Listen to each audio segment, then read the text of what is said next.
লাগে, আফসোস লাগে, বাংলাদেশের বিভিন্ন মসজিদে এখন লেখায় দিচ্ছে বাচ্চাদেরকে মসজিদে আনা নিষিদ্ধ, আদেশ ক্রমে কর্তৃপক্ষ। ওই সকল কর্তৃপক্ষকে আমরা ধিক্কার জানাই, ধিক্কার জানাই যারা আল্লাহর ঘরে বাচ্চাদেরকে আনতে নিষেধ করে। আল্লাহর নবী বাচ্চাদের জন্য কাতার নির্ধারণ করে দিয়েছেন, পিছনে দাঁড়াও, তুমি সাথে নিয়ে দাঁড়াও, বাচ্চা কাচ্চা যেন মসজিদে আসে, বারবার তাদেরকে মসজিদে নিয়ে আসো। 7 বছর থেকে বলো, 10 বছর থেকে মসজিদে নিয়ে আসো, মসজিদে আসবে, আনন্দ করবে, আপনারা তাদেরকে গিফট দিবেন, হাদিয়া দিবেন, মসজিদে আসবে, খেলবে, আস্তে আস্তে তারা মুসল্লি হবে।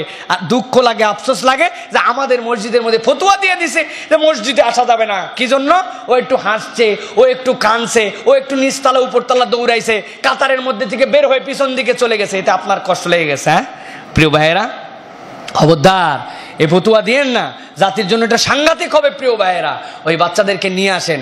আপনি আপনার বাচ্চা মসজিদের মধ্যে যারা আসছেন, আপনারা তো কতদিন ধরে নামাজ পড়ছেন, কোনোদিন বাচ্চাদের জন্য চকলেট নিয়ে আসছেন মসজিদে?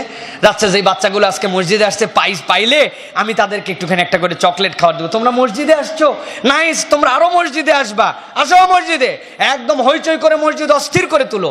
ওরা নেক্সট জেনারেশন, ওরা আপনার জন্য পাইপলাইন, ওরা নেক্সটে আপনার জন্য সামনের কাতারের মুসল্লি হয়ে যাবে। কথা ঠিক কিনা? আপনি কেমন করে আপনি বলেন জাতীয় দল এখন আয়ারল্যান্ডে গেছে বাংলাদেশের, আমাদের আর কোনো দলের দরকার নাই, জাতীয় দল তো প্রস্তুত আছে আমাদের।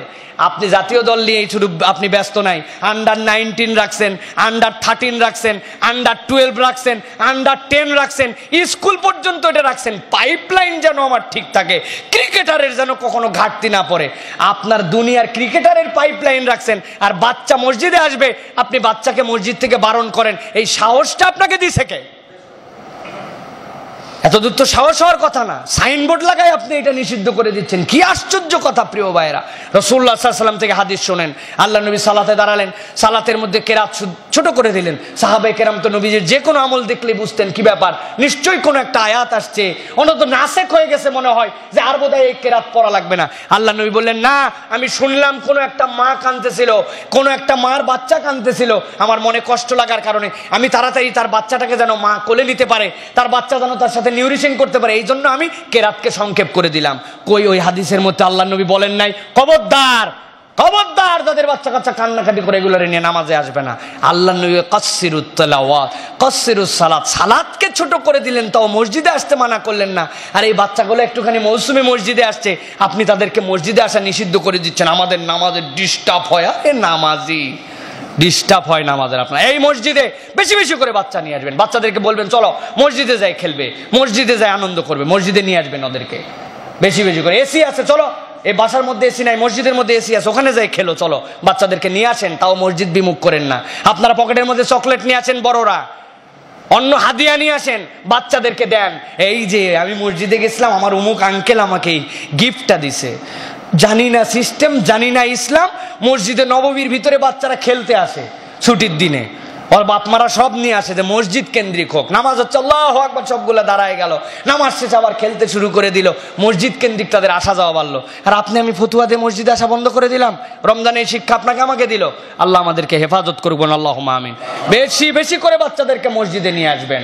যেখানে বাধা দেয় ওইগুলা কমিটির সাথে আমাদের দুশ্মনী, ওইগুলা কমিটি মসজিদে চলবে না, ওইগুলো কমিটি চলবে না মসজিদের মধ্যে। যারা এরকম এত পাক্কা ইমানদার হয়ে গেছে, আপনি বুঝান, বাবা দুষ্টামি করতে নাই, সবাই নামাজ পড়ছে, তুমি কেন করবে? একবার শুনবে না, 2 বার শুনবে না, 3 বার শুনবে না, ও বুঝে ফেলবে আস্তে আস্তে। কিন্তু ওরে যদি আপনি বকা দেন, তার মসজিদে যাবো না, যা মসজিদে গেলে বকা গেল না, মসজিদে লাভ হয়ে গেল। হ্যাঁ, আপনার পাইপলাইনে আপনি ক্রিকেটার খোঁজেন, পাইপলাইনে মুসল্লি পান না প্রিয় ভাইরা, ওই জন্য তো মুসল্লি নেই। আমাদের জেনারেশন আমরা ছোট ছোট একটা গ্রুপ ছিলাম, 100 জনের গ্রুপ, 150 জনের গ্রুপ, ওই গ্রুপ আস্তে আস্তে কাতারে বাড়ছে, আস্তে আস্তে করে তারা সামনে আসছে, আবার নতুন জেনারেশন তৈরি হয়েছে। কিন্তু আমাদের জেনারেশন নাই পিছনে। তুরস্কের মানুষদের সেই সংজ্ঞার কথা মনে সবাই জানেন, তারা বলে যে যেদিন শুনবা যে মসজিদের পিছনের কাতারে বাচ্চাদের হাসির শব্দ নাই, সেদিন তোমার জাতিকে নিয়ে তুমি ভাবো যে তোমার জাতির মনে হয় খুব ক্রান্তির যুগ এসে যাচ্ছে।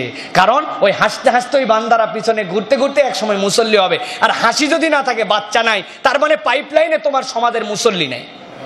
প্রিয় ভাইরা, আল্লাহ রাব্বুল আমিন আমাদেরকে রমজানের শিক্ষা গ্রহণ করার তৌফিক দান করে, বলেন আল্লাহুম্মা আমিন।